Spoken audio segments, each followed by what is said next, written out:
घन घंटा बाजे सारे जहान में, ये घन घन घंटा बाजे सारे जहान में। तुम्हारे द्वार पर मैं कलशा के आई, मैं झारी ले आई। कलशा ले आई, मैं झारी ले आई।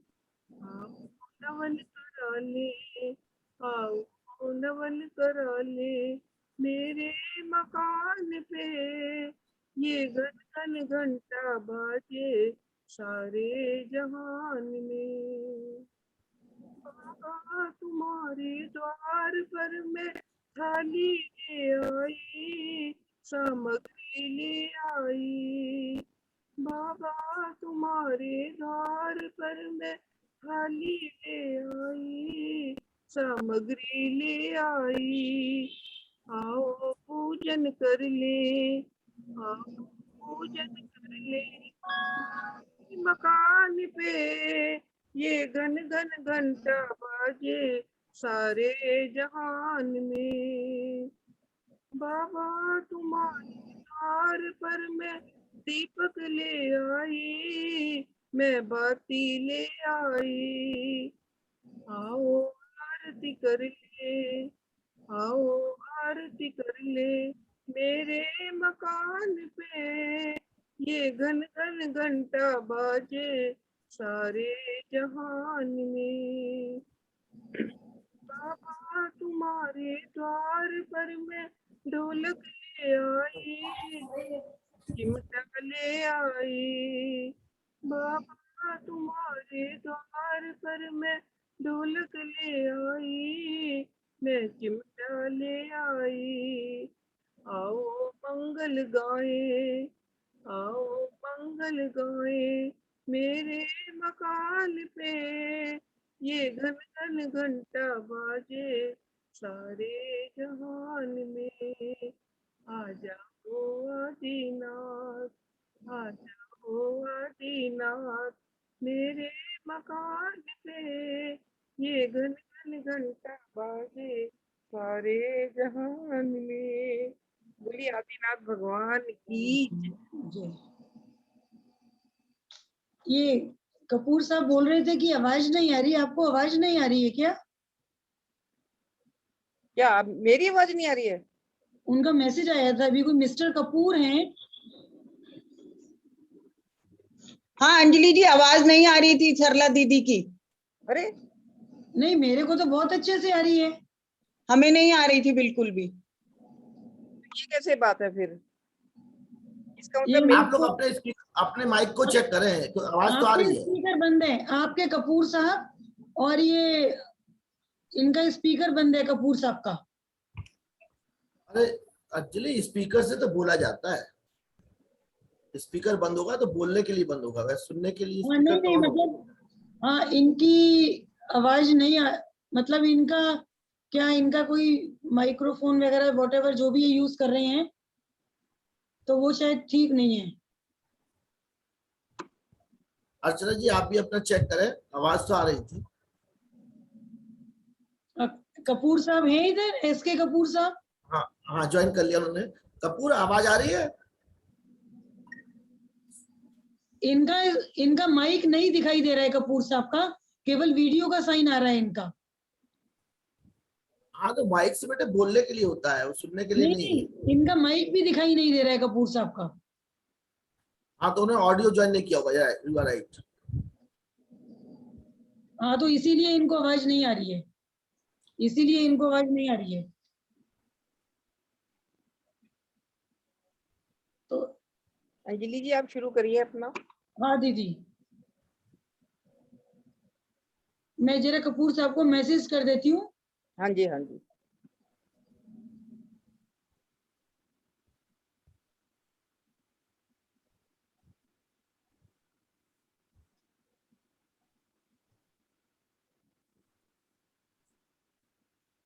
इन्होंने अपना स्पीकर शायद ऑन नहीं कर रखा है, मैंने भेज दिया है, उनको मैसेज कर दिया है। चलिए तो हम आज का अपना सेशन आगे बढ़ाते हैं। आज हमको 6 नंबर के श्लोक की व्याख्या करनी है। बोलिए आदिनाथ भगवान की जय। तुभ्यां नमः त्रिभुवनार्ति हराय नाथ, तुभ्यां नमः क्षितितलामल भूषणाय, तुभ्यां नमः त्रिजगता परमेश्वराय, तुभ्यां नमो जिनभव दधिशोषणाय।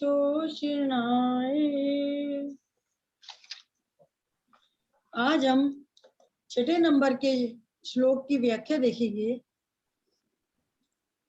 अल्प श्रुतं श्रुतवतां परिहास धाम, त्वद्भक्तिरेव मुखरी कुरुते बलान् माम्, यत्कोकिलः किल मधौ मधुरं विरोति, तच्चामृचारुकलिका निकरैक हेतु। इस श्लोक के वाचन से खराब रिश्ता जुड़ जाता है, याददाश्त तेज होती है, जिसमें एकाग्रता की कमी हो उसकी एकाग्रता बढ़ती है, IQ लेवल बढ़ता है, गुड बिहेवियर होता है, किसी भी काम को करने के लिए क्लैरिटी होती है, सोचने समझने की शक्ति का अद्भुत रूप से विकास होता है, डिप्रेशन से छुटकारा मिलता है। स्टूडेंट्स के लिए अर्थात पढ़ने वाला कोई भी व्यक्ति हो, चाहे छोटा व्यक्ति हो चाहे बड़ा व्यक्ति हो, उनके लिए यह श्लोक रामबाण का काम करता है। तो जो भी बच्चे आजकल पढ़ाई लिखाई कर रहे हैं उनको इस श्लोक का वाचन रोज करना चाहिए। इस श्लोक की रिद्धि है ओम ह्रीं अर्हं नमो कोठ बुद्धिणं ज्रोम ज्रोम नमः स्वाहा। इसका मंत्र है ओम ह्रीं श्रां श्रीं श्रूं श्रः हं सं ठः ठः ठः ठः ठः सरस्वती भगवती विद्या प्रसादं कुरु स्वाहा। इसके अंदर जो रिद्धि है, रिद्धि में हमने ऐसे मुनिराजों को नमस्कार किया है जिनकी बुद्धि कोठ के समान होती है। कोठ अर्थात कोठरी। कोठरी क्या होती है? एक छोटी सी चीज होती है, जैसे घरों के अंदर कोठरी बनी होती है। तो जो मुनिराज हैं उनकी बुद्धि के लिए कोष्ठ शब्द इस्तेमाल किया गया है, अर्थात मुनिराज जो भी होते हैं, अगर वो किसी भी चीज को सुन लेते हैं या कोई भी चीज पढ़ लेते हैं, कोई भी अक्षर अगर उनके दिमाग के अंदर उनके मस्तिष्क में जाता है तो उनकी जो बुद्धि है वो कोष्ठ रूपी होती है। अर्थात जो भी शब्द या जो भी अक्षर या वाक्य उनकी बुद्धि के अंदर जाता हो तो वो बिल्कुल उसमें जाकर के बंद हो जाता है, वो सुरक्षित हो जाता है। जैसे कि कोठरी के अंदर हम क्या सामान रखते हैं, जो हमारा बहुत सुरक्षित सामान होता है, जिसको हम बहुत संभाल के रखना चाहते हैं। तो इसी प्रकार के जो भी मुनिराज आदि जो होते हैं वो कोई भी चीज पढ़ते हैं तो उनकी बुद्धि कोष्ठ के समान होती है, उसमें जो भी चीज जाती है तो उसके अंदर वो जाके सुरक्षित हो जाती है। अब हम इस श्लोक की व्याख्या लेंगे।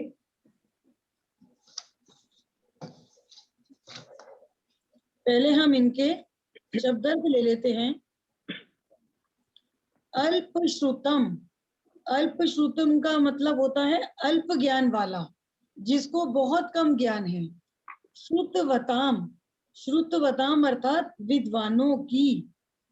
परिहास धाम, हंसी का पात्र। मैं, माम मतलब मुझको। त्वद भक्ति, आपकी भक्ति। अर्थात आदिनाथ भगवान की भक्ति। एव, एव मतलब ही। बलात्, बलात् मतलब बलपूर्वक, जबरदस्ती। मुखरी, मुखरी मतलब वाचाल। कुरुते, कर रही है। कोकिल, कोकिलः अर्थात कोयल। किल, निश्चय से। मधो, मधो अर्थात वसंत ऋतु में। मधुरम, मधुरम अर्थात मीठा। विरौती, कूकती है। तत्चह, उसमें। आम्र, आम्र मतलब आम की। चारु, चारु मतलब सुंदर। कलिका, मंजरी अथवा बौर। जैसे जब आम का सीजन होता है तो आम के पेड़ पे पहले आम की मंजरी अर्थात बौर आ जाती है। निकर, निकर मतलब समूह ही, एक मतलब मात्र। हेतु अर्थात कारण। तो इसका अर्थ ऐसा होता है,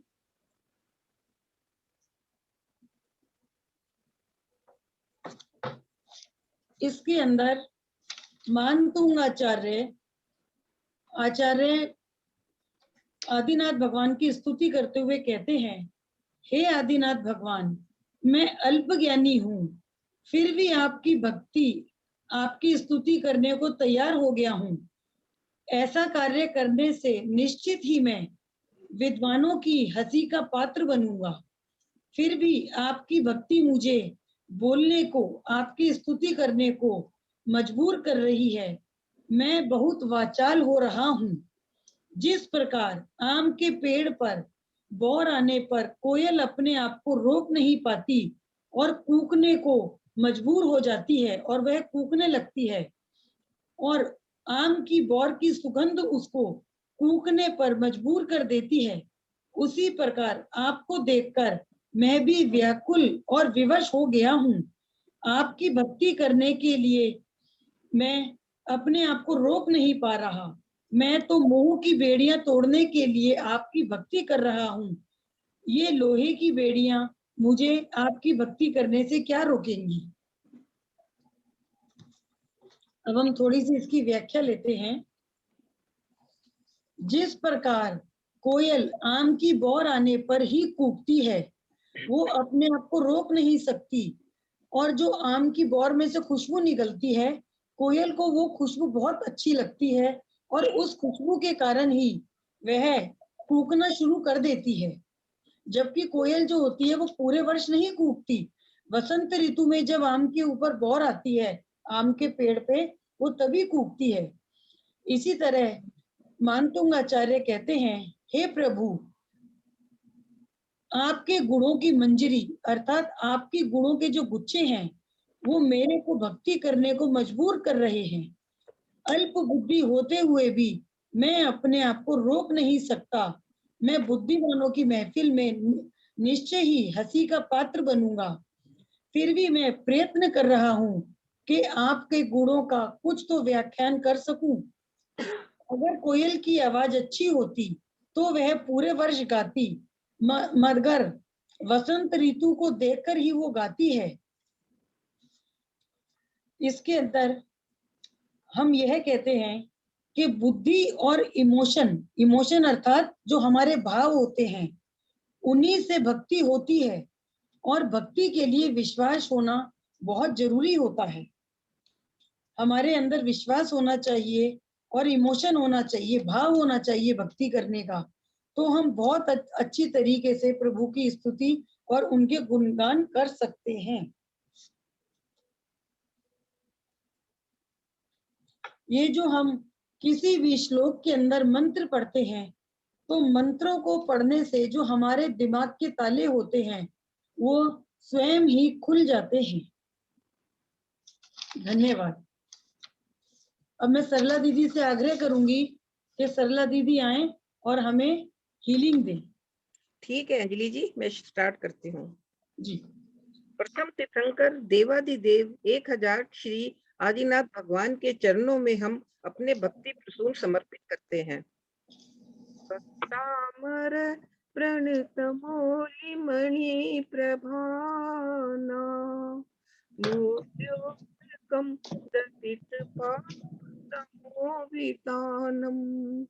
सम्यक् प्रणम्य जिनपादयुगं युगादा वालम्बनं भवजले पततां जनानम्। हम जब भी भक्तांबर पढ़े हमारी हल्की साउंड होनी चाहिए, क्योंकि थोड़ी साउंड इतनी होनी चाहिए कि कंफर्टेबल हो। हमारी बॉडी में जो सेल्स है वो उससे रीअरेंज होने लगते हैं और जो चाहिए हमें वो अट्रैक्ट होकर हमारी तरफ आने लगता है। और इसी तरह जब हम धन्यवाद देते हैं एक अच्छी फीलिंग आती है। जब भी हम किसी को ऑर्डर देते हैं तो देखिए आप ऑक्सीजन की कमी होने लगती है। इसलिए सभी के साथ बड़े प्रेम के साथ हमें छोटी-छोटी बातों का भी धन्यवाद करना चाहिए। चाहे हमारी मेड ही क्यों ना हो, चाहे ड्राइवर ही क्यों ना हो, उनके भी कार्यों का हमें धन्यवाद देना चाहिए। उससे हमारे जीवन में बड़ी सुख शांति और अच्छी वाइब्रेशन आती है। अब मैं 7th नंबर श्लोक की हीलिंग देती हूँ। त्वत्संस्तवेन भवन्तति सन्निबद्धं पापं शनातक्ष समुपेति शरीरभाजम् आक्रान्तलोकमलिनीलमशेषमाशु सूर्याशु भिन्नभिव शार्वर्मन्धकारम्। हे भगवान, आपकी स्तुति से संसारी जीवों के जन्म जन्म के बंधे हुए पाप क्षण भर में नष्ट हो जाते हैं। जैसे भोरे के समान नीला रात्रि का महल अंधकार भी सूर्य की किरण से शीघ्र ही पूर्णतः नष्ट हो जाता है। 7वें श्लोक की उपयोगिता बहुत अधिक है। ये बहुत ही अद्भुत चमत्कारिक मंत्र है। जब हम प्रभु की स्तुति करने लगते हैं तो हम अपने आप ही ठीक होने लगते हैं। सर्प के कांटे का भी इससे विष उतर जाता है। कितने ही बिगड़े हुए कार्य इस श्लोक की आराधना से स्वतः ही ठीक होने लगते हैं। अब हम इसका रिद्धि मंत्र लेते हैं। ओम ह्रीम अरम नमो बीज बुद्धिनम ज्रोम ज्रोम नमः स्वाहा। ओम ह्रीम अरम नमो बीज बुद्धिनम ज्रोम ज्रोम नमः स्वाहा। ओम ह्रीम हम सम श्राम श्रीम क्रोम क्लीम सर्व दुरित संकट शूद्रोपद्रव कष्ट निवारणम कुरु कुरु स्वाहा। ओम भीम श्रीम क्लीम नमः। ओम ह्रीम हम सम श्राम श्रीम क्रोम क्लीम सर्व दुरित संकट शूद्रोपद्रव कष्ट निवारणम कुरु कुरु स्वाहा। ओम भीम श्रीम क्लीम नमः। अब हम लेते हैं 20वां श्लोक।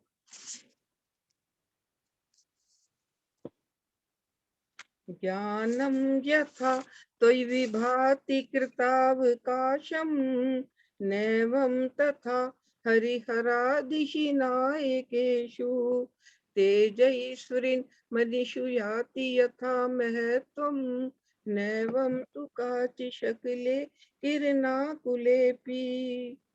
हे भगवान, संपूर्ण पदार्थ जिसमें झलकते हैं ऐसा केवल ज्ञान आप में ही शोभता है। वैसा ज्ञान हरिहर आदि अन्य देवों में नहीं है, क्योंकि जैसा प्रकाश चमकती हुई मणियों में शोभता है वैसा किरण समूह से शुक्ल कांचों के टुकड़ों में कहाँ होता है।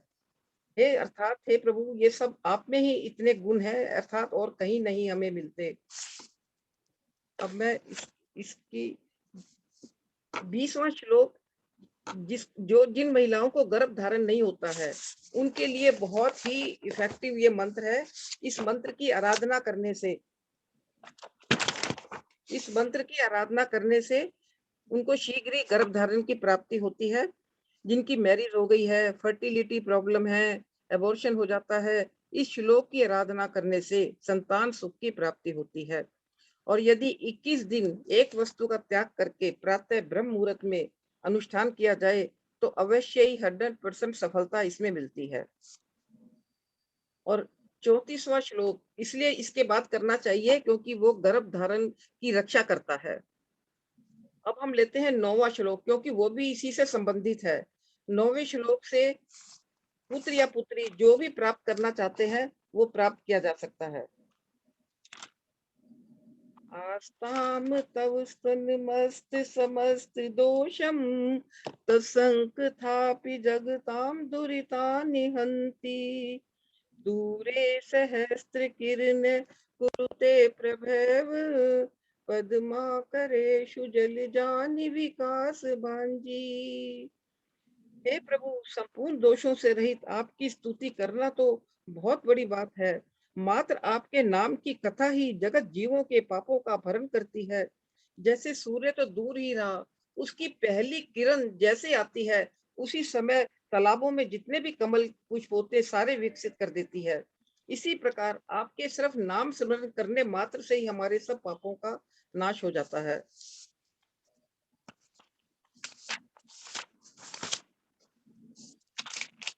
सब नाश हो जाता है। जैसे सूर्य की लालिमा से ही कमल विकसित हो गए, वैसे ही भक्तांबर की चर्चा करने से ही सब कर्म नष्ट हो जाते हैं। पढ़ना तो अभी बहुत दूर की बात है। जिसको पुत्र या पुत्री क्या चाहिए, यानी मन चाहिए संतान भी इससे प्राप्त होती है। और 20वें श्लोक से गर्भ धारण होता है, 9वें श्लोक से मन चाहिए संतान प्राप्त होती है, 34वें श्लोक से गर्भ की रक्षा होती है। इसी प्रकार 26वें श्लोक से 9th मंथ में किया जाए तो नॉर्मल डिलीवरी होती है। अब हम लेते हैं 22वां श्लोक। स्त्री राम शतानि शतशो जनयन्ति पुत्रान् नान्या सुतं तदुपम जननी प्रसूत सर्वादिशो ददति भानि सहस्ररश्मि प्राचे दिग्जनयति सुहृदंशुजालम्। ये 22वें श्लोक का अर्थ है, हे प्रभु, सैकड़ों स्त्रियां सैकड़ों पुत्रों को जन्मती हैं, परंतु कोई जन्म माता आप जैसे पुत्र को उत्पन्न नहीं करती। यह ठीक ही है, क्योंकि सर्व दिशाएं नक्षत्रों को धारण करती हैं, किंतु किरण समूह से दीप्ति मात्र सूर्य की पूर्व दिशा ही उत्पन्न करती है। 22वें श्लोक का महत्व है कि जब भी अगर कोई माता 9 साल तक के जब उसका पुत्र हो जाता है, तब तक उसके सिर पर हाथ रखकर हीलिंग देती है या अच्छे उसको सुनाती है, अच्छे श्लोक सुनाती है, तो उस बच्चे का इतना बढ़िया ऑरा बन जाता है कि वो बड़ा होकर बहुत ही अच्छे मार्ग पर चलता है। जब यह वहम हो किसी ने कुछ कर दिया है, वह भी इस श्लोक से ठीक हो जाता है। जिस किसी पर भी भूत प्रेत की बाधा, वह इस मंत्र की साधना करे, सारी प्रॉब्लम ठीक हो जाएगी। भयंकर से भयंकर भूत पिशाच छोड़कर भागते हैं। घर की नेगेटिव एनर्जी भी हटाई जा सकती है। कोर्ट केस भी इससे ठीक होते हैं। अब हम इसकी रिद्धि मंत्र और लेते हैं। पहले मैं 20वें श्लोक का रिद्धि मंत्र और जाप मंत्र ले लेती हूँ। ओम ह्रीम अरम नमो चारणानम जरोम जरोम नमः स्वाहा। ओम ह्रीम अरम नमो चारणानम जरोम जरोम नमः स्वाहा। ओम ह्रीम अरम नमो चारणानम जरोम जरोम नमः स्वाहा। ओम श्राम श्रीम श्रूम क्षीर शत्रुभ्य निवारणाय ठाठा नमः स्वाहा। ओम नमो भगवते पुतार सौख्यम कुरु कुरु स्वाहा ह्रीम नमः। ओम श्राम श्रीम श्रूम शत्रुभ्य निवारणाय ठाठा नमः स्वाहा। ओम ह्रीम नमो भगवते पुतार सौख्यम कुरु कुरु स्वाहा ह्रीम नमः। अब 22वें श्लोक का हम लेते हैं रिद्धि मंत्र। ओम ह्रीम अरम नमो आकाश गामिनम जरोम जरोम नमः स्वाहा। ओम ह्रीम अरम नमो आकाश गामिनम जरोम जरोम नमः स्वाहा। ओम ह्रीम अरम नमो आकाश गामिनम जरोम जरोम नमः स्वाहा। अब इसका मंत्र जाप। ओम नमो श्री विदेहिम जृंभे जृंभे मोहे मोहे स्तंभे स्तंभे अवधारणम कुरु कुरु स्वाहा। ओम नमो श्री विदेहिम जृंभे जृंभे मोहे मोहे स्तंभे स्तंभे अवधारणम कुरु कुरु स्वाहा। ये एक पूरी फैमिली है जो कि कंसीव करने के लिए, और साथ में ये भी विचार करना चाहिए जिसको गर्भ करना है कि संसार में जितने भी कपल हैं, भगवान उन सबके घर में खुशियां आए, सबके घर में किलकारियां गूंजे। जितना अच्छा हम औरों के लिए सोचेंगे उतना ही हमारा अच्छा होगा। तो सबके लिए ये भावना भानी चाहिए कि सबके घर में किलकारियां गूंजे, सबके घर में खुशियां। इस प्रकार ये चारों श्लोक पूरे हुए। जय जिनेन्द्र। जी दीदी आगे की मैं ले लेती हूँ। शिखा जी को बुलाना। हाँ शिखा जी अभी थोड़ा उनके बेटे की क्लास चल रही है तो मैं ले लेती हूँ आगे की।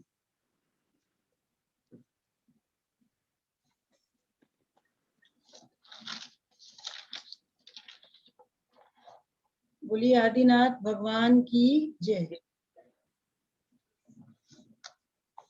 अब मैं 29वें श्लोक की हीलिंग दे रही हूँ।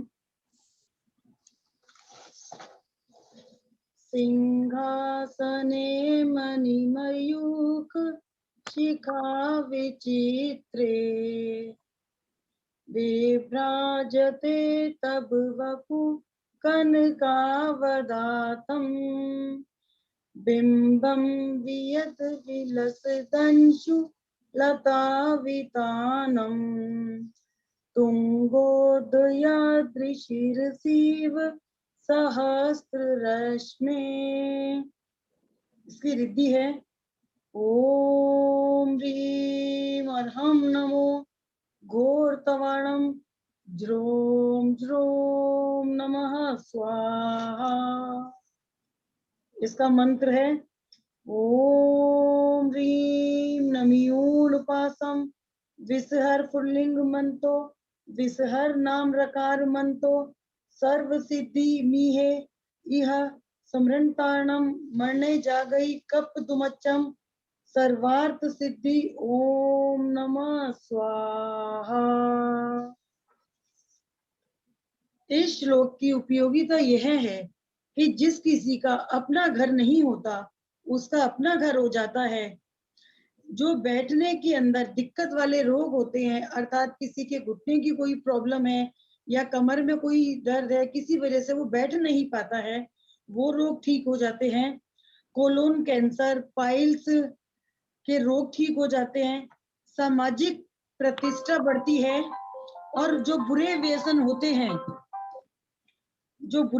होते हैं उनको छुड़ाने के लिए और बुरी लत को छुड़ाने के लिए ये वाले जो श्लोक है इस 29वें नंबर का वाचन करना चाहिए। ये जो हमारे आदिनाथ भगवान के अष्ट प्रातिहार्य हैं उसमें यह सिंहासन नाम का प्रातिहार है तो इसकी आराधना करने से अपना मकान हो जाता है।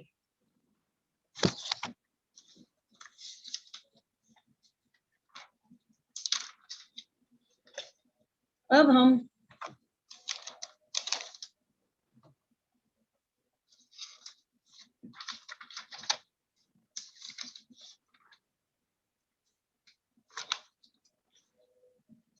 34वें नंबर के श्लोक की आपको हीलिंग देते हैं। यह जो है ये प्रभु का जो प्रातिहार है ये 7वां प्रातिहार भामंडल है। शुभ्रत प्रभा वलये भूरि विभा विभोस्ते लोकत्रये द्युतिमतां द्युतिमा क्षिपन्ति दिवाकर निरंतर भूरि संख्या दीप्त्या जयत्यपि निशा मपि सोम सौम्याम। इसकी रिद्धि है ओम ह्रीं अर्हं नमो खेलो सही पत्ताणम ज्रोम ज्रोम नमः स्वाहा। इसका मंत्र है ओम नमो ह्रीं श्रीं क्लीं ऐं ह्रौं पद्मावत्यै देव्ये नमो नमः स्वाहा। ओम पाचायाम राम ह्रीं नमः।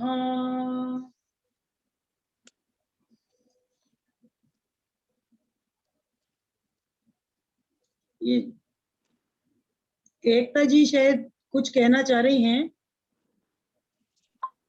जी मैं ये बोल रही हूँ कि शिखा जी नहीं आ पा रही हूँ उनके बेटे का क्लास चल रही है कुछ चल रहा है तो उनका फोन आया था कि आप ले लीजिए। हाँ तो आप ले लीजिए एकता जी आप ले लीजिए। कहाँ से लेना है मुझे? ये 34 के बाद आप ले लीजिए, 34 के बाद। ओके, 35 से ले लूं मैंने? जी जी जी उनने जैसे ही फोन किया तो मैंने कहा मैं कर लेती हूँ। अच्छा जी। जी, ठीक है। कुंडलपुर के बड़े बाबा आदिनाथ भगवान की जय। हे आदिनाथ प्रभु, जैसे ही मैं आपके चरणों में आया तो आपकी जो दिव्य ध्वनि खिरी, उस दिव्य ध्वनि से मेरे अंदर के समस्त तकलीफें, सारे रोग अपने आप दूर हो गए। बहुत अत्यंत सुख, अत्यंत कुशल, माने सारे रहस्य जो मेरे अंदर थे वे सारे दूर हो गए और मैं बहुत स्पष्ट हो गया अपनी लाइफ में कि मुझे किस तरह से जीवन बिताना है। इस दिव्य ध्वनि प्रातिहार से सारे प्रकार की जो बीमारियां होती हैं, वे मिर्गी के दौरे हो, प्राकृतिक आपदाएं, वे सब दूर होती हैं। ये जो जैसे दिव्य ध्वनि जब खिरती है भगवान की, आदिनाथ प्रभु की, तो जो मनुष्य, पशु, पक्षी जो होता है, जिस भाषा में समझ सकता है, उस भाषा में उस दिव्य ध्वनि का वो ग्रहण करते हैं। स्वर्गापे मार्गे गम मार्गे विमार्गे रेष्ठा सधर्म तत्व कथनेक पटुस्ति लोक्या दिव्या ध्वनिर्भवति ते विषदार्थ सर्वा भाषा स्वभाव परिणाम गुणे प्रयोज्या। ओम इमरम नमो जल्लो सहित पत्ताड़म झोम झोम नमः स्वाहा। ओम इमरम नमो जल्लो सहित पत्ताड़म झोम झोम नमः स्वाहा। ओम इमरम नमो जल्लो सहित पत्ताड़म झोम झोम नमः स्वाहा। ओम नमो गजगमने सर्व कल्याण मूर्ते रक्ष रक्ष नमः स्वाहा। ओम नमो गजगमने सर्व कल्याण मूर्ते रक्ष रक्ष नमः स्वाहा। ओम नमो गजगमने सर्व कल्याण मूर्ते रक्ष रक्ष नमः स्वाहा। हे आदिनाथ भगवान, आपका स्मरण करते ही अगर मेरे मन में कोई माने कोई दुविधा हो, अगर मैं समझ नहीं पा रहा हूं कि मेरे जीवन में मुझे क्या करना है, तो मैं इस श्लोक की आराधना करूं।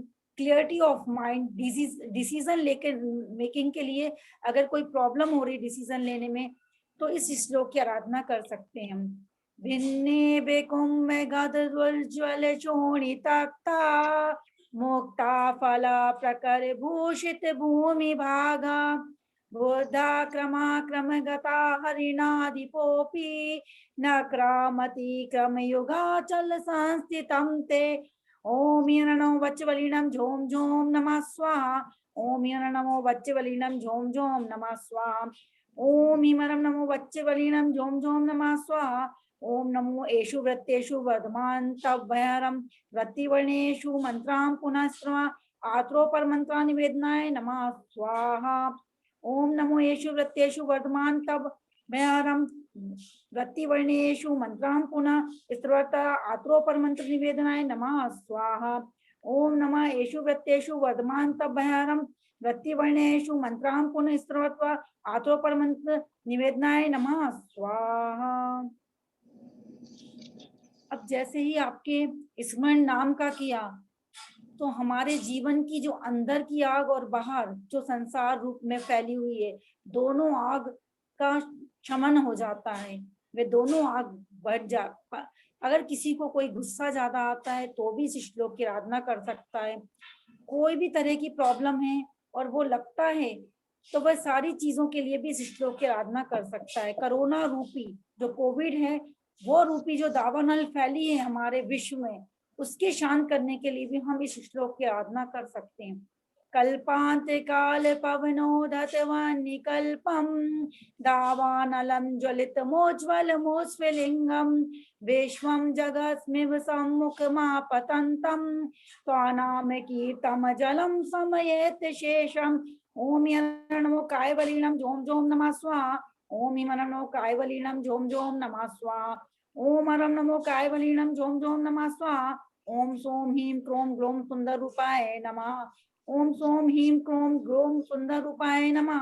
ओम सोम ह्रीं क्रोम ग्लोम सुंदर रूपाय नमः स्वाहा।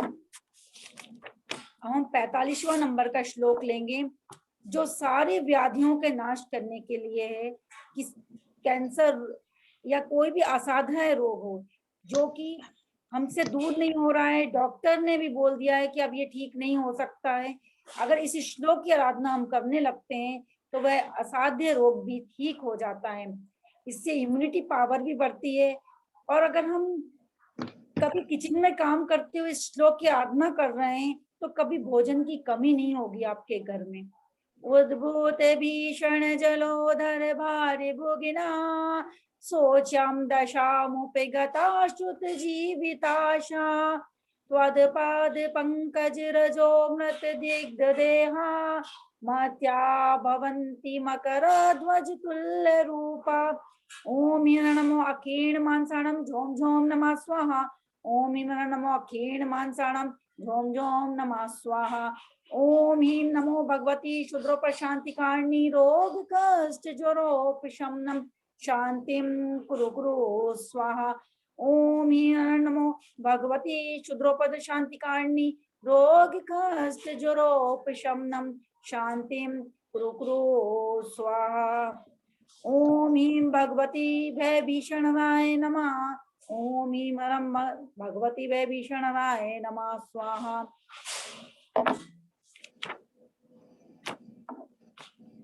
अब सभी भय, सभी डरों को अपने मन से, मृत्यु का भय भी हो, अगर कोई भी भय, 8 प्रकार के डरों को अपने मन से, अपने जीवन से निकालने के लिए इस श्लोक की आराधना करते हैं। वह 47 नंबर का श्लोक। मत दीपेन्द्र मृगराज दवान लाही संग्राम वारिधि महोदर बंधनोत्थम तस्याशुनाशमुपयाति भयं विएवा यस्तावकं स्तमिमतिमान दीते। ओम ह्रीं नमो वट्यमाणानां झोम झोम नमः स्वाहा। ओम ह्रीं नमो वट्यमाणानां झोम झोम नमः स्वाहा। ओम ह्रीं नमो वट्यमाणानां झोम झोम नमः स्वाहा। ओम नमो भगवते उन्मते भयहराय नमः।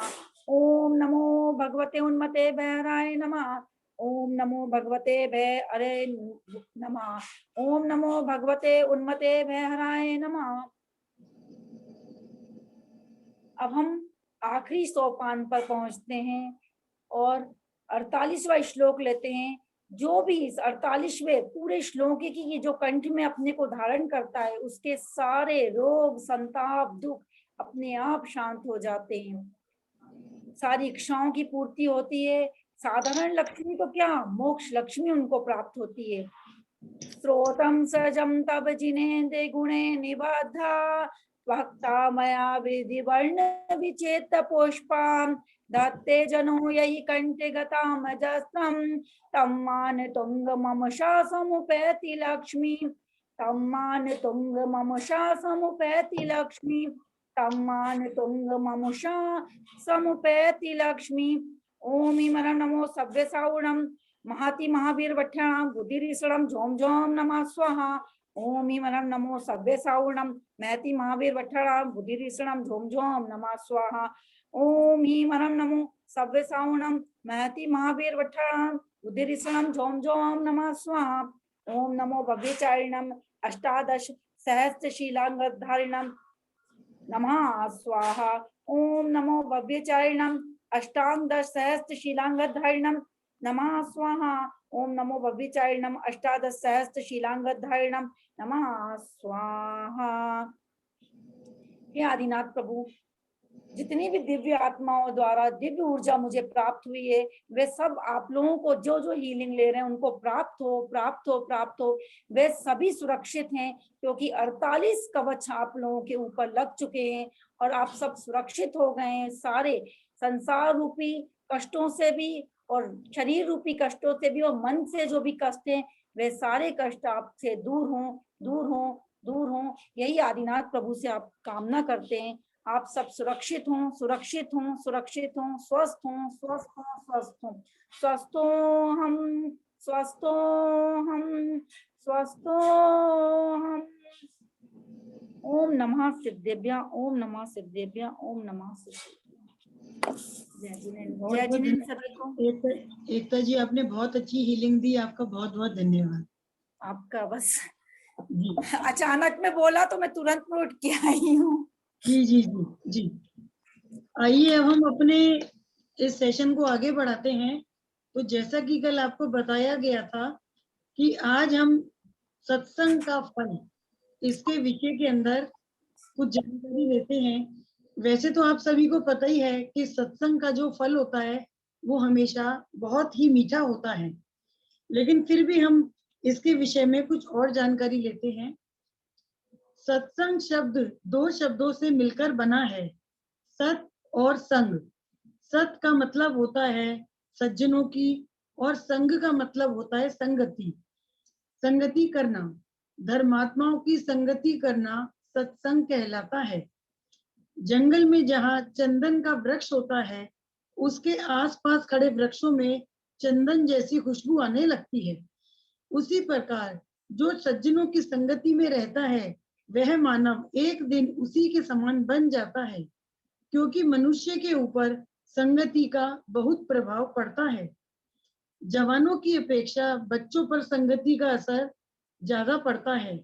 आप घरों के अंदर भी देखिए, यदि मम्मी पापा के विचार धार्मिक होते हैं तो उनका बच्चा भी उनकी देख रेख में धर्मात्मा बन जाएगा।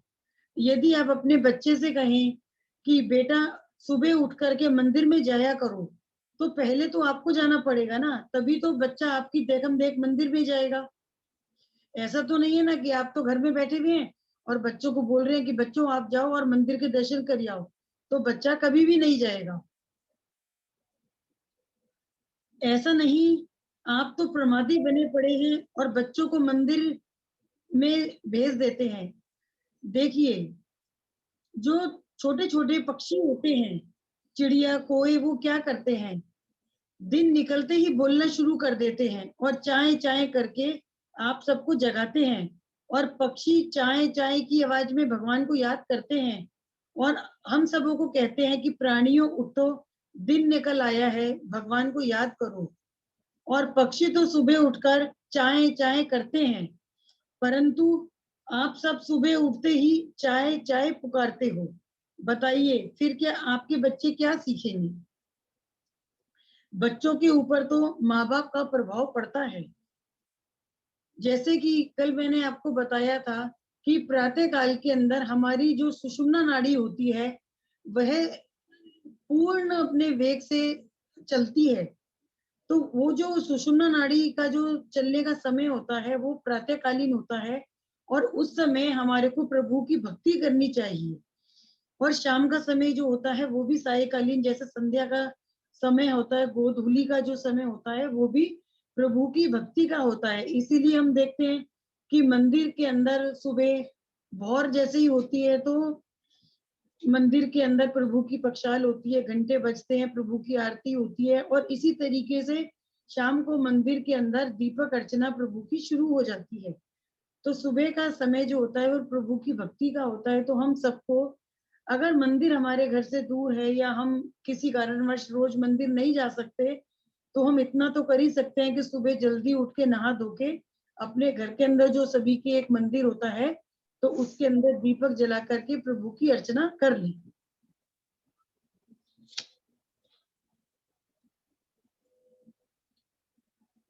यदि मम्मी पापा के गलत विचार होंगे, चोरी करने की आदत होगी, तो उनका बच्चा भी जो है वो उन्हीं की देख रेख में चोरी करना सीख जाएगा, एक दिन डाकू बन जाएगा। इसके लिए मैं आपको एक छोटी सी कथा सुनाती हूँ। एक विधवा नारी के एक बेटा था। जब वह बच्चा पहले दिन स्कूल में पढ़ने गया तो किसी बच्चे की एक किताब चुरा कर ले आया। माँ ने उसको लाकर घर में रख ली। बच्चे ने सोचा कि यह कोई अच्छा काम होगा, तभी तो माँ ने मना नहीं किया। अगले दिन वह किसी की तख्ती और किसी का कलम चुरा लाया। इस प्रकार चोरी करते करते एक दिन वह बहुत बड़ा चोर बन गया। एक बार उसके नगर में एक साधु महात्मा आए। उनका प्रतिदिन सत्संग होने लगा। माँ ने अपने बेटे से कहा कि बेटा, तू कभी भी उस गली में से मत जाना जहाँ पर सत्संग हो रहा होता है। वह क्यों मना करती थी? ताकि यदि मेरा बेटा एक दिन भी सत्संग में चला गया तो वह चोरी करना छोड़ देगा। लड़के ने कहा, अच्छा। अब लड़के को एक दिन उसी गली में से निकलने का काम पड़ गया जिस गली के अंदर वो साधु महाराज सत्संग किया करते थे। अब लड़के ने सोचा कि मैं क्या करूं, माँ ने तो मना कर दिया है कि सत्संग नहीं सुनना, उस गली में से भी नहीं जाना, लेकिन उसका काम भी बहुत जरूरी था। अब वो माँ की बात भी नहीं टालना चाहता था और अपना काम भी नहीं छोड़ना चाहता था। तो उसने एक आइडिया निकाला। उसने सोचा कि मैं अपने दोनों कानों के अंदर ऐसे उंगली लगा के अपने कानों को बंद कर लेता हूँ, तो माँ ने जो कहा है वो वाली बात भी पूरी हो जाएगी और मेरा काम भी पूरा हो जाएगा। तो उसने क्या करा, जैसे ही उस गली के अंदर घुसा तो उसने अपने दोनों कानों के अंदर ऐसे उंगली लगा के अपने कानों को बंद कर लिया और बहुत तेजी से उस गली में से भागने लगा, जिससे कि वो जल्दी से उस गली को पार कर सके। लेकिन तभी क्या हुआ, तुरंत उसको ठोकर लगी और वो जमीन पे गिर गया और उसके जो दोनों हाथों की उंगलियां उसके कानों में थी वो उसके कानों में से बाहर निकल गई। और जैसे वो उंगलियां उसके कानों में से बाहर निकली तो उस समय उसको संत महात्मा की आवाज सुनाई पड़ी। वो कह रहे थे कि देवी देवताओं की परछाई नहीं होती। तो यह जो साधु महात्मा के वाक्य थे ये उसको स्पष्ट रूप से सुनाई दी। अब यह वचन उस लड़के के कान में पड़ गए। उसके कई दिन बाद गांव के लड़कों ने मिलकर यह सलाह बनाई कि ये जो लड़का रोज सबों को लूटता है, क्यों ना आज हम इसी लड़के को लूटते हैं। और उससे कहने लगे लड़के से कि देखो भाई, आज रात को तुम्हारे घर में एक देवी आएगी तो तुम उसका खूब आदर सत्कार करना और वो देवी जो भी कुछ मांगेगी तुम उसको सब कुछ दे देना। अब वो जो लड़का था और उसकी माँ थी वो उन जो लड़के उनको चोरी से बहलाना फुसला करके उनका सारा सामान ठगना चाहते थे, तो उनकी बातें सुनकर दोनों बेटा और माँ डर गए और वो अपने घर का जो दरवाजा था वो रात को खोल करके इंतजार करने लगे कि देवी कब आएगी, देवी कब आएगी। लड़का तो घर के बाहर बैठ गया और माँ घर के अंदर पूजा का थाल सजा करके बैठ गई कि जब देवी आएंगी तो मैं उनकी आरती उतारूंगी और उनसे कुछ वरदान मांग लूंगी, क्योंकि देवी तो हमेशा सबों को वरदान जो भी मांगते हैं उनको पूरा करती है। तो उसकी माँ तो और ज्यादा खुश हो गई कि आज तो मैं देवी से वरदान मांग लूंगी। तो उसकी माँ को या उस लड़के को ये नहीं पता था कि जो हमारे गांव के और बदमाश लड़के हैं ये हमारा धन चुराना चाह रहे हैं। तो फिर क्या हुआ कि माँ तो घर के अंदर पूजा का थाल सजा के बैठी हुई थी और लड़का बाहर खड़ा हुआ था कि देवी जी आएंगी तो मैं उनको वेलकम करके घर के अंदर ले जाऊंगा। तो तभी उस लड़के को खड़े खड़े याद आया कि उस रोज जब मैं गली में से जा रहा था और मैं गिर गया था तो वो तो एक संत महात्मा आए हुए थे, वो कह रहे थे कि देवी देवताओं की परछाई नहीं होती। तो उसने सोचा कि आज परीक्षा का अच्छा टाइम है कि वो साधु महात्मा कोई ढोंगी तो नहीं थे, तो उनकी जो बात कही हुई है तो आज मैं उस बात को परीक्षा करता हूँ उस बात की कि जो मेरे घर में आज देवी आएगी तो अगर उसकी परछाई नहीं होगी तो इसका मतलब तो वो असली देवी है और अगर उसकी परछाई हुई तो वो झूठी देवी है। और वो भी ये सोच रहा था कि आज अगर देवी मेरे घर आएंगी तो मैं उनसे बहुत अच्छा वरदान मांग के और खूब रुपया पैसा मांग लूंगा और मैं ये जो रोज चोरी वगैरह करता हूँ मैं ये सारे काम धंधे छोड़ के अपनी कोई दुकान जमा लूंगा। वो खड़ा रहा। तो तभी क्या हुआ, उन लड़कों ने क्या करा, जो गांव के बदमाश लड़के थे उन्होंने एक लड़के को, उन्हीं में से एक लड़के को एक स्त्री का रूप धारण करवा दिया और उसको खूब सजा करके उस चोर लड़के के घर में भेज दिया। तो जब वो लड़का बाहर खड़ा हुआ था तो उसने देखा कि अरे ये तो जो देवी हमारे घर के अंदर आ रही है इनकी तो परछाई आ रही है। तो वो समझ गया कि ये कोई देवी नहीं है, ये कोई बहरूपिया है। लेकिन उसने कुछ नहीं कहा, वो चुपचाप खड़ा हुआ देखता रहा। और जब वो देवी जो बहरूपिया देवी थी वो जब घर में घुस गई तो उस लड़के की माँ ने उसकी आरती उतारी और उनको आदर सत्कार करा। तो देवी ने उस लड़के की माँ से कहा कि तुम मुझे 40 देवी ने उस लड़के की माँ से बोला कि तुम मेरे को 40 तोला सोना दे दो। तो अब उसकी माँ की तो मतलब हालत बुरी हो गई। वो तो सोच रही थी कि मैं देवी से सोने के लिए कहूंगी कि देवी जी मेरे को सोना दे दीजिए, लेकिन अब तो देवी जी सोना मांग रही है, लेकिन वो उनको मना नहीं कर सकती। तो उसने क्या करा, जो अपने घर के अंदर उसका लड़का चोरी करके जो भी सोना वगैरह लेके आता था, तो उस माँ ने उस एक पोटली के अंदर सारा सोना बांध करके उस देवी को दे दिया। अब देवी ने वो सोना लिया और वो बाहर निकल गई। तो जैसे ही वो सोना लेके बाहर निकली, तो लड़के ने खूब जोर से एक डंडा उनकी कमर पर मारा। तो देवी खूब जोर से चिल्लाई और वो पोटली उनके हाथ से गिर गई और वो भाग गई। तो लड़के ने वो अपनी पोटली उठाई और देखा उसमें सोना था। वो अंदर गया, अपनी माँ को बोला कि माँ देख, तू मेरे को सत्संग के अंदर जाने से रोकती थी ना, तो देख उस दिन मेरे को केवल साधु महाराज के एक वाक्य मेरे कान में पड़ा था कि देवी देवताओं की परछाई नहीं होती, और आज देख मैंने उनका जो श्रवण करा था कि देवी देवताओं की परछाई नहीं होती, उसी बात से मैंने आज अपना ये घर का जो सोना था वो बचा लिया।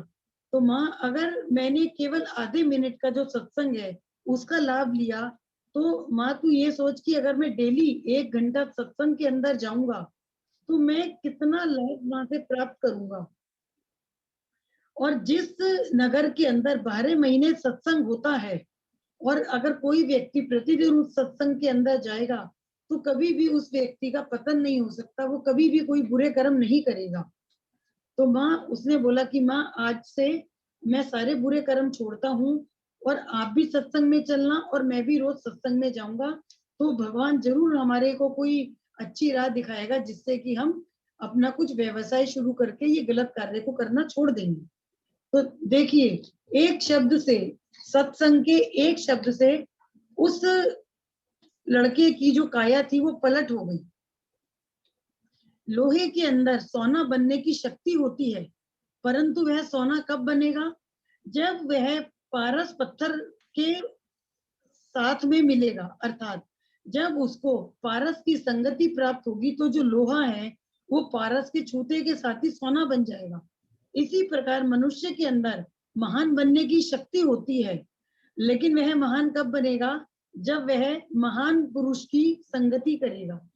अब आप देखिए, एक सोने का कलशा लीजिए, उसमें शराब भर दीजिए और उसको सूंघिए, तो उसके अंदर से कैसी गंध आएगी? उसके अंदर तो शराब की दुर्गंध ही आएगी। कलशे का क्या, कलशा तो सोने का है, फिर दुर्गंध क्यों आ रही है? अरे भाई क्या हुआ, कलशा तो सोने का है, लेकिन उसने संगति तो शराब की करी है, जिसके अंदर से दुर्गंध है। उसी प्रकार यदि ऊंचे कुल वाला मनुष्य अगर खोटी संगति करेगा, तो वह पतन की ओर जाएगा, नीचे गिर जाएगा। अब एक आप मिट्टी की हंडिया लीजिए और उसमें असली घी भर दीजिए, देसी घी, और उसको सूंघिए, तो कैसी गंध आएगी? उसमें तो देसी घी की बहुत अच्छी सुगंध आएगी। क्यों? हंडिया तो मिट्टी की है, फिर उसमें सुगंध अच्छी क्यों आई? अरे भाई, अगर मिट्टी की हंडिया है तो क्या हुआ, उसने संगति तो असली घी की करी है। तो इसी प्रकार पापी मानव धर्मात्मा की संगति करेगा तो सज्जन बन जाएगा। इसलिए खोटी संगति करना छोड़ दो।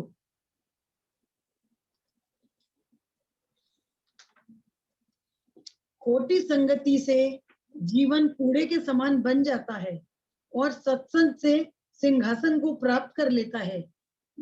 गुण नाम का जो जानवर होता है हमेशा विष्ठा पर रहता है, पर यदि एक दिन भी भौरे की संगति कर लेता है तो उसके अंदर फूल की सुगंधी मिल जाती है। उसी प्रकार हम सबको प्रतिदिन सत्संग अवश्य करना चाहिए। अगर हम सत्संग नहीं करेंगे तो उसकी फल की प्राप्ति कैसे होगी? धन्यवाद। अब मैं आपको अपनी एक छोटी सी बात बताती हूँ कि ठीक है, हम रोज मंदिर जाते हैं, भगवान के दर्शन भी करते हैं, पूजा पाठ भी करते हैं, लेकिन मेरे बड़े जिया जी ने मेरे को सिर्फ एक बार बताया कि कोई एक व्यक्ति है जो कि भक्तांबर जी का डेली विधान करते हैं, आप उनसे जुड़ो, आप घर में भक्तांबर जी का विधान करो, तो आपका जो पेंडेमिक के अंदर हम लोग क्योंकि कहीं बाहर नहीं जा सकते, आ नहीं सकते, घर के अंदर सारा दिन घर का काम करते हैं या मोबाइल पे अपने दोस्तों से परिजनों से गप्पे मारते हैं, और या फिर हम टीवी में सीरियल देखते हैं, जो सीरियल बिल्कुल हमारे दिमाग को नकारात्मक बना देते हैं। मैं तो सभी से हाथ जोड़ के निवेदन करूंगी कि कृपा करके जो टीवी के अंदर आजकल सीरियल आ रहे हैं, ऐसी बातें नहीं है कि अच्छी चीजें नहीं आती, लेकिन ये जो गृहस्थी के, सास बहू के, इस तरीके के सीरियल हैं, तो वो हमें नहीं देखना चाहिए। वो हमारे जो नकारात्मक विचार होते हैं उनको बढ़ावा देते हैं।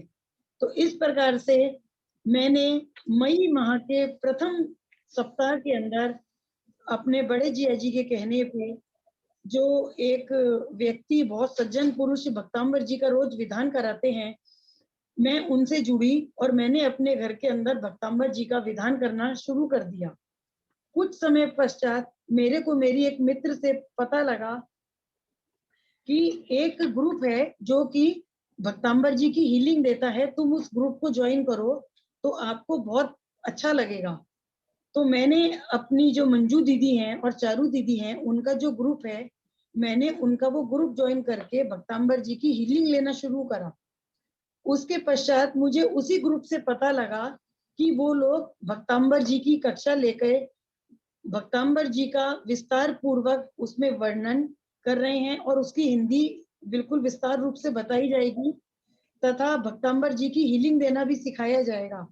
तो मेरे को भक्तांबर जी पढ़ के बहुत अच्छा लगने लगा और मैंने सोचा कि मैं भी भक्तांबर जी पढ़ना सीखती हूँ, बहुत शुद्ध रूप से उसकी हिंदी में व्याख्या क्या मतलब होता है, इसका क्यों उपयोग होता है। धीरे धीरे मैंने अपने दिन के अंदर से 3 समय, सुबह दोपहर शाम, मैं भक्तांबर जी की कक्षा से जुड़ गई और धीरे धीरे मेरे जीवन के अंदर इतना परिवर्तन आया, इतना परिवर्तन आया। और प्रभु की कृपा देखिए कि आज अचानक मेरे जीवन में इतना परिवर्तन आ गया। और मेरी गुरु माँ मंजू दीदी ने एक दिन मेरे को एक आदेश दिया कि अंजलि, आप दिल्ली के अंदर पहले भक्तांबर हीलिंग जो सेंटर है वो बनाओ या दिल्ली के अंदर भक्तांबर जी की हीलिंग का कार्यक्रम शुरू करो। तो आप देखिए कि मैं एक सज्जन पुरुष की संगति में आई थी, उसके बाद मैं अपनी गुरु माँ से जुड़ी और भक्तांबर जी से जुड़ी। तो एक सज्जन व्यक्ति की संगत से मेरे जीवन के आज इतना बदलाव आ गया और मैं कहां से कहां पहुंच गई। तो इसीलिए हम किसी गुरु महाराज के पास जाते हैं तो उनके प्रवचन में से अगर हम एक भी वाक्य अपने जीवन में उतार लेते हैं तो वो जो उनका एक वाक्य होता है वो हमारे जीवन को बदल देता है। तो इस तरीके से जय जिनेन्द्र। अगर आपको ये सब जो भी मैंने बताया कुछ आपको इसमें से अच्छा लगा हो तो आपसे निवेदन है कि अपने जीवन के अंदर इसमें से कुछ चीजों को अवश्य उतारिए, आपको बहुत अच्छा लगेगा, बहुत अच्छा लगेगा। तो अब हम अपना आगे का सेशन आगे बढ़ाते हुए मैं अंजलि ज्योत्सना जी जी एक से, रेज हैंड है। अंजलि जी, अर्चना जी का हैंड रेज है। जी जी जी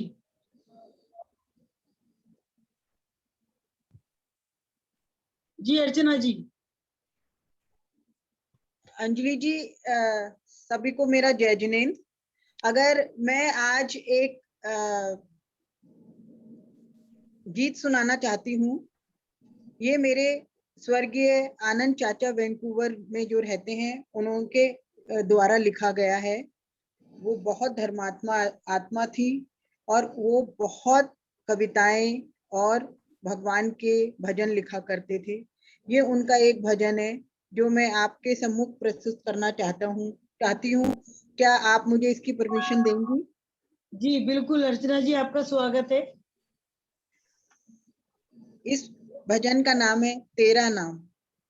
तेरा नाम जिसके सम्मुख आ गया, उसे मोक्ष साधन सुलभ आ गया। तेरे नाम के गीत गाता वही है, जिसे संसार से कोई नाता नहीं है। तेरे गीत ज्ञान के वर्धक सदा है, इसीलिए तुझको मेरी वंदना है। तेरी ज्ञान गंगा सुखद जिनवानी है, इसी के अध्ययन से शुद्ध होए बानी है। सच्चा देवा सर्वज्ञ हितो उपदेशी वीतरागी है, इसीलिए तीर्थंकर के हम हैं अनुरागी। सच्चा ज्ञान आत्म तत्व अमृत जिनवानी है, इसी के पान से अमर होए प्राणी है।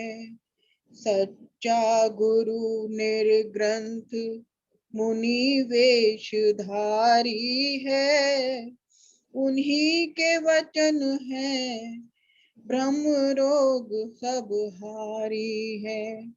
तेरा नाम जिसके मुख पर आ गया है, उसे मोक्ष साधन सुलभ आ गया है। जय जिनेंद्र। बहुत बहुत धन्यवाद अर्चना जी, आपने बहुत अच्छा भजन गाया। अब मैं ज्योत्सना जी से निवेदन करती हूँ कि ज्योत्सना जी आए और अपना जिनवानी या उनको मंगल गीत जो भी बताना है वो कहें। ज्योत्सना जी आइए। हाँ, धन्यवाद अंजलि जी। सभी को सादर जय जिनेंद्र। हाँ, अब मैं जिनवानी स्तुति पढ़ रही हूँ, सब लोग। चरणों में आ पड़ी हूँ हे द्वादशांग वाणी, चरणों में आ पड़ी हूँ हे द्वादशांग वाणी, मस्तक झुका रही हूँ हे द्वादशांग वाणी, हे द्वादशांग वाणी। मिथ्यात्व को नशाया निज तत्व को प्रकाशा, आपा पारा भाषा हे भानु के समानी, हे भानु के समानी। षट द्रव्य को बताया स्वादवाद को जताया, छठ द्रव्य को बताया स्वाद को जताया, भवबंध से छुड़ाया सच्ची है जिनेंद्र वाणी, भवबंध से छुड़ाया सच्ची जिनेंद्र वाणी। चरणों में आ पड़ी हूँ हे द्वादशांग वाणी, मस्तक झुका रही हूँ हे द्वादशांग वाणी। रिपुचार मेरे मन में जंजीर डाले पग में, रिपुचार मेरे मन में जंजीर डाले पग में। दे ज्ञान मुझको माता इस जग से छोड़ू नाता, दे ध्यान मुझको माता इस जग से छोड़ू नाता। आत्म में ही रम जाना संदेश देती वाणी, आत्म में ही रम जाना संदेश देती वाणी।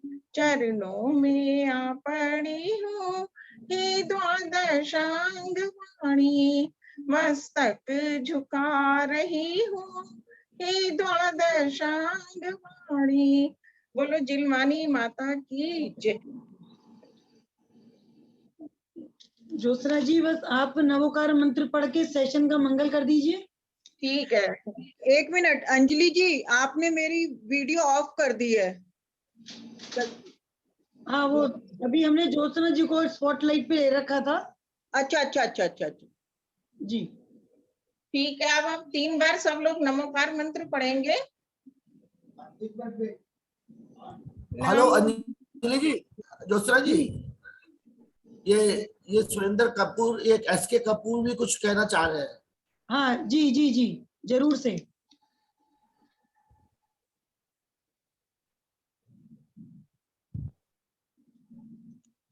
जी जी कपूर जी, अपना माइक ऑन कर दीजिए। नमस्कार जी, मेरी जी आवाज आ रही है? जी जी जी जी कपूर साहब, मुझे बड़ा अच्छा लगा, मुझे सौभाग्य मिला इसको ज्वाइन करने का, और इस जैन परिवार से जुड़े हुए बड़ा टाइम हो गया मुझे। और मेरा एक शौक है भजन गाने का। आप तो मंत्र गा रहे हैं, बड़ा अच्छा लग रहा है। अगर मुझे मौका देंगे तो मैं एक भजन भक्ति का गा दूंगा, ताकि मेरी भी हाजिरी लग जाएगी सत्संग में। जी बिल्कुल धन्यवाद। बिल्कुल, आपका बहुत बहुत स्वागत है, आप भजन गाइए। तो जब मुझे टाइम देंगे तभी अभी गाऊं मैं? हाँ, नहीं, यस यस। अभी अभी अभी गा दीजिए, ऐसी कोई बात नहीं है, अभी तो 12 ही बजे हैं, ज्यादा टाइम अच्छा, है नहीं, उनको। मैंने कहा ज्योत्सना जी बैठी सामने, इसलिए मैंने पूछा। नहीं नहीं नहीं, अभी टाइम है, आप, आपका स्वागत है। चलिए, मैं छोटी सी हाजिरी लगाता हूँ सत्संग की। बड़ा सौभाग्य मिला मुझे। एक भजन है, क्योंकि मैं आश्रम में सत्संग करता हूँ। मेरे साथ राजीव जैन जी और ज्योत्सना जी गई हैं आश्रम में। जी वहां भी जी मैं 1.5 घंटा सत्संग किया करता था बुजुर्गों के साथ। वो जी भजन जी गाता हूँ, एक छोटा सा भजन है। जी दशा मुझ दीन की भगवन संभालोगे तो क्या होगा, अगर चरणों की सेवा में लगा लोगे तो क्या होगा। दशा मुझ दीन की भगवन संभालोगे तो क्या होगा, अगर चरणों की सेवा में लगा लोगे तो क्या होगा। नामी पात की हूँ मैं, और नामी पापा हर तुम हो। नामी पात की हूँ मैं, और नामी पापा हर तुम हो। जो लज्जा दोनों नामों की बचा लोगे तो क्या होगा। दशा मुझ दीन की भगवन संभालोगे तो क्या होगा, अगर चरणों की सेवा में लगा लोगे तो क्या होगा। जिन्होंने तुमको करुणा कर पतित पावन बनाया है, जिन्होंने तुमको करुणा कर पतित पावन बनाया है, उन्हीं पतितों को तुम पावन बना लोगे तो क्या होगा।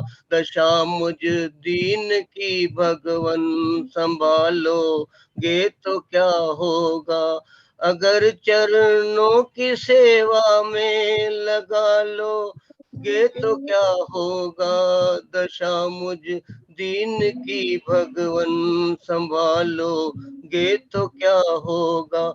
यहाँ सब मुझसे कहते हैं तू मेरा है, तू मेरा है। यहाँ सब मुझसे कहते हैं तू मेरा है, तू मेरा है। मैं किसका हूँ ये झगड़ा तुम मिटा दोगे तो क्या होगा। दशा मुझ दीन की भगवन संभालोगे तो क्या होगा। अजामल गीत गण का जिस दया गंगा में तरते हैं, अजामल गीत गण का जिस दया गंगा से तरते हैं, उसी में बिंदु सा पापी मिला दोगे तो क्या होगा। दशा मुझ दीन की भगवन संभालोगे तो क्या होगा, अगर चरणों की सेवा में लगा लोगे तो क्या होगा। दशा मुझ दीन की भगवन संभालोगे तो क्या होगा। धन्यवाद जी। बहुत बहुत धन्यवाद, बहुत अच्छा भजन आपने गाया। और ये बहुत ही अच्छी बात बताई आपने कि मतलब भगवान अगर हमसे जुड़ जाएंगे, हमको जोड़ लेंगे अपने से, तो कितनी अच्छी बात हो जाएगी। तो इसी प्रकार से आप आगे भी, हम सभी जो हमारे दर्शक हैं, जो भी हमसे जुड़े हुए हैं, उन सभी को हम कहते हैं कि जो भी कोई अच्छा भजन या कोई भी बात बताना चाहता है तो उसका स्वागत है सेशन के अंदर। Thank you, धन्यवाद जी। ज्योत्सना जी, अब आप अंजलि जी नमोकार मंत्र आवाज को- नहीं आ रही है। अंजलि जी आवाज नहीं आ रही है। आपका जो अर्चना जी माइक आप है, अपना स्पीकर देखिए। जी अर्चना जी आपके सिस्टम में कुछ दिक्कत आ रही है, यहाँ क्लियर आ रही है। हाँ, ज्योत्सना जी आप नमोकार मंत्र से सेशन मंगल कीजिए। ठीक, सब लोग हाथ जोड़ लीजिए।